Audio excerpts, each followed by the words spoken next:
ang bantay ng hindi nakikita. Sa loob ng libu-libong taon, ang aso ay hindi lang basta bantay. Sila ay mga gabay, mga tagapagbantay ng ating kaluluwa. Sinasabi ng ilan na ang mga aso ay nakakakita ng mga bagay na hindi natin nakikita.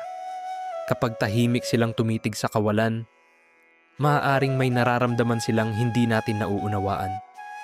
Sa sinaunang paniniwala, ang aso ay isang tagapagtanggol hindi lang sa pisikal na mundo, kundi pati sa espiritual. Sila ang tagapagsanggalang ng ating tahanan at ng ating puso.